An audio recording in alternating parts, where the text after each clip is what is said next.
Hello guys, welcome back to my channel. तो आप सभी को पता है कि मैं आपने थंबनेल देखा ही होगा कि मैंने लिखा है कि 15 days strategy for Haryana BSc nursing exam. आपको पता है कि 7 सितंबर को जो है एग्ज़ाम की डेट दी गई है और मेरे ख्याल से अभी 15 दिन से भी कम ही रह गया है टाइम, बट आप 15 दिन मान के चलो, ठीक है। तो मैं बस इतना बताना चाहूंगी कि 15 दिन की क्या स्ट्रेटेजी आपको रखनी चाहिए, ठीक है, और क्या क्या कैसे क्या करना चाहिए। तो सबसे पहले बेसिकली आपको ये पता होना चाहिए कि आपके एग्जाम में आने क्या वाला है, कैसा पैटर्न है, क्या है, ठीक है। उसके बाद आपको अपनी स्ट्रेटेजी अप्लाई करनी होती है। देखो, हमें पता है कि हम लोग सब ने मतलब नीट दिया ही होगा या फिर सुना ही होगा नीट के बारे में। तो सेम एज इट इज ही वो होता है, बट कुछ चीजें जो है इसमें नहीं होती है। इसमें पीसीबी आता है 11th और 12th की, हमें पता ही है पीसीबी 11th 12th की। और इसमें जो है आपकी पीसीबी आ गई 11th और 12th की। और इसमें जो है 180 मार्क्स का पेपर होता है, मतलब एक क्वेश्चन 1 मार्क्स का होता है, ठीक है। 60 मार्क्स का आपका बायो होता है, 60 मार्क्स का आपका फिजिक्स होता है और 60 मार्क्स का आपका केमिस्ट्री होता है, ठीक है। बट यहाँ पर एक गुड न्यूज और मतलब आपको एक अच्छी खबर ये है कि यहाँ पर नेगेटिव मार्किंग नहीं है। जैसे जैसे नीट में होता है ना कि वहाँ नेगेटिव मार्किंग होती थी, तो यहाँ पर नेगेटिव मार्किंग नहीं है, ठीक है। तो मेरे ख्याल से ये एक आपके लिए एक बेनिफिट है, क्योंकि जानती हो कि भाई नीट में नेगेटिव मार्किंग का बहुत महत्व होता है और बहुत सोच समझ के करना होता है। अगर आप 12th पास है या फिर फ्रेशर एज आपने ड्रॉप नहीं लिया, नीट की प्रिपरेशन नहीं की है, तो आप जरूर अप्लाई करें, क्या पता आप कर सकें, ठीक है। क्योंकि रिस्क इसमें लोगे तो भी चलेगा, क्योंकि नेगेटिव मार्किंग नहीं है। तो आप अगर गलत भी लगा के आ रहे हो तो बट आप सारे अटेम्प्ट करके आना। ऐसा नहीं है कि आप ने 10 अटेम्प्ट किए या 60 अटेम्प्ट किया, आपको सारे 180 क्वेश्चन अटेम्प्ट करने हैं, क्योंकि यहाँ पर कोई नेगेटिव मार्क ही नहीं है।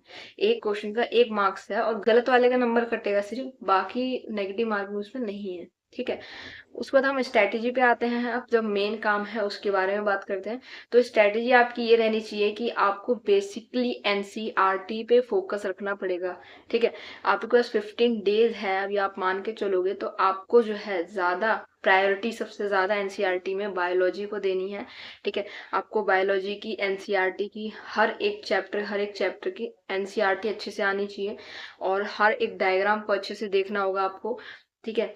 क्योंकि क्वेश्चन बेसिकली एनसीईआरटी से ही उठता है बायो में। उसके बाद आपका फिजिक्स रह गया। तो फिजिक्स में मैं आपका अच्छे से बताऊं तो फिजिक्स में आप जितने मैकेनिक्स चैप्टर हैं उन सबको अच्छे से करके जाना। और मतलब मैकेनिक्स हो गया, जैसे उसमें आता है लॉज ऑफ मोशन हो गया, ठीक है।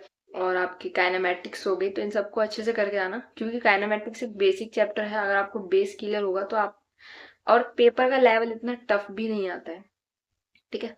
वो मैं आगे बताऊं पेपर का लेवल कैसे आएगा, ठीक है। और उसके बाद आपका ही हो गया। फिर केमिस्ट्री में आपको मेनली जो है जो इनऑर्गेनिक होती है, ठीक है।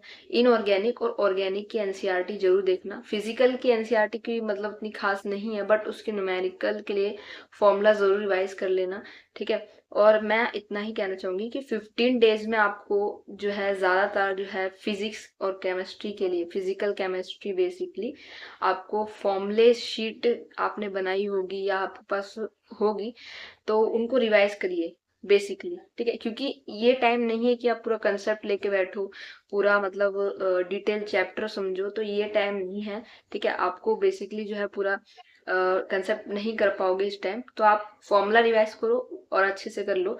ऊपर ऊपर से इतना टफ पेपर भी नहीं आएगा, ठीक। उसके बाद फिजिक्स केमिस्ट्री बायो हो चुकी है आपकी, ठीक है। तीनों 60-60 मार्क्स के होते हैं और नेगेटिव मार्किंग तो यहाँ पर है नहीं, ठीक है। अब हम बात करते हैं पेपर के लेवल की, ठीक है। तो मैं अगर सही बताऊँ ना, पेपर का लेवल अभी राजस्थान का मुझे पता है, राजस्थान का एग्जाम हुआ था, मैंने देखा पेपर को, और उसमें भी नेगेटिव मार्किंग नहीं थी, 100 मार्क्स का पेपर था उसमें, ठीक है। तो राजस्थान का पेपर भी अच्छा आया था, अच्छा लेवल का था, बट थोड़ा सा थोड़ा सा हल्का सा टफ करा था फिजिक्स में, ठीक है। बाकी चीज सारी आसान आई थी। तो हो सकता है बेसिकली भाई आपको पता है 2025 में बहुत कुछ हो रहा है, नीट में इतना ज्यादा टफ आया था हर चीज, और मतलब इस बार हो ही रहा है थोड़ा बहुत। तो आपको बेसिकली मतलब थोड़ा देखना पड़ेगा, ठीक है।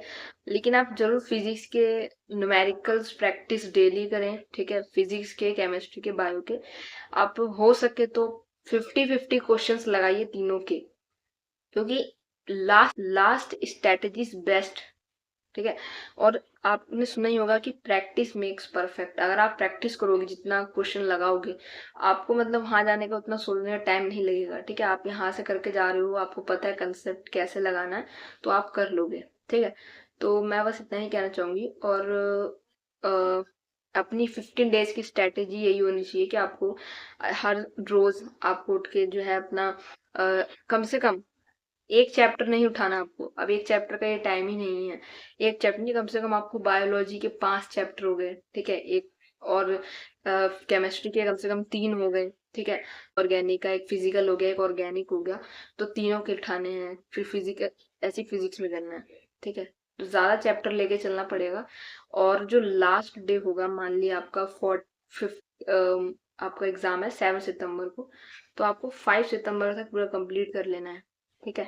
और आपका जो 6 सितंबर होगा ना, आपको सिर्फ कुछ नहीं करना उसमें। सिर्फ आपको बायोलॉजी में क्या करना है, बुक वगैरह कुछ रीड नहीं करनी, ना एनसीईआरटी रीड करनी है। बायोलॉजी में आपको सिर्फ एक बार डायग्राम देखने हैं सारे बैठ के। और जो फिजिक्स है उसमें सारे फॉर्मूले शीट जो बनाई होगी या फॉर्मूलाज आपने कहीं लिखे होंगे, उनको देखना है। सेम केमिस्ट्री में भी ऐसे करना है। ठीक है। लास्ट डे में बिल्कुल स्ट्रेस मत लेना। ऐसा नहीं है कि आप पूरा दोबारा से बैठ के कर रहे हो, दोबारा से एनसीईआरटी रिवाइज कर रहे हो, तो ऐसा गलती मत करना। ठीक है। जो आपको आता होगा वो भी भूल जाओगे। ठीक है। तो मेरी तरफ से तो ऑल द बेस्ट है सबको, और अच्छे से अपना एग्जाम करना। ठीक है।